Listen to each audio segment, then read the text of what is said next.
হরে কৃষ্ণ, রাধে রাধে বন্ধুরা। আজকে একটা টপিক নিয়ে কথা বলতে আসলাম, যে টপিকটা 2025-এ দাঁড়িয়েও যে আমাকে এই টপিকটা নিয়ে কথা বলতে হবে সেটা আমি কোনোদিন ভাবতেই পারি না। তবুও আমার আশেপাশে এরকম অনেক পরিস্থিতি ঘটে বা এরকম অনেক কিছু আমি দেখতে পাই যেগুলো আমাকে খুব উতলা করে, চঞ্চল করে আমার মনটা। তাই আমি একটু তোমাদের সাথে একটা কথা শেয়ার করতে এলাম। বলো তো, এটা 2025 সাল চলছে, তাই না?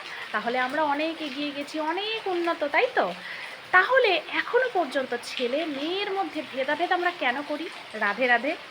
সবাই আমরা ভগবানের ভক্ত, সবাই আমরা ভগবানের নাম শুনি, সবাই আমরা উন্নত, কত জায়গায় আমরা পৌঁছে গেছি, লোকে চাঁদে চলে যাচ্ছে, মহাকাশে গিয়ে থেকে আসছে, আরও অনেক কিছু হচ্ছে, তাই না?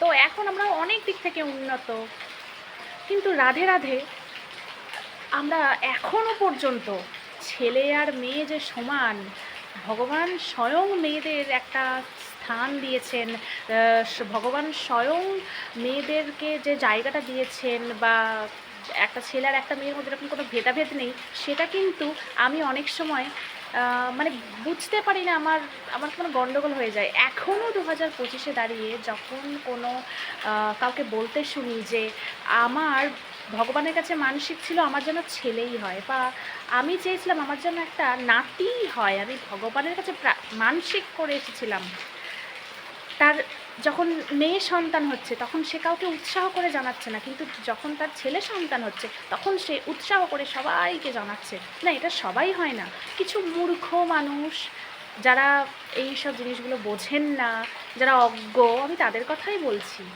ভদ্র সভ্য মানুষ কখনো এরকম এরকম কথা বলে না। যদিও দেখুন, ছেলে মেয়ে সবাই সমান, আর তবে আলাদা আলাদা। একটা ছেলে ছাড়া যেমন একটা মেয়ে চলতে পারে না, একটা মেয়ে ছাড়া একটা ছেলে চলতে পারে না। এই ভগবান সংসারে সৃষ্টি করেছেন দুজনাকে, কিন্তু এখনও কোথাও একটা গিয়ে মানুষের কথাবার্তা, আচার আচরণ সেটা বোঝায় না। আর এগুলো খুব ভাবায় আমাকে, আর আমি তখন ভাবি তাহলে এত শিক্ষিত হয়ে লাভ কী? শিক্ষিত মানুষগুলোও এরকম করে।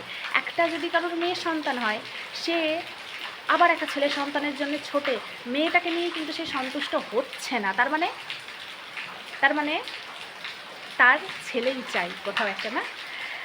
এখনও যদি এগুলো শুনতে হয় যে আপনার দুটোই মেয়ে, ছেলে নেই, বা আমি ভগবানের কাছে মানসিক করেছি আমার যেন ছেলেই হয়, আমার যেন নাতিই হয়, এই কথাগুলোই কি যথেষ্ট নয় এটা বোঝানোর জন্য যে 2025-এ দাঁড়িয়েও কোথাও একটা গিয়ে আমরা এই ব্যাপারটাকে এখনও পর্যন্ত ঠিকঠাক করতে পারিনি, ছেলে আর মেয়েকে সমান চোখে দেখতে পারিনি?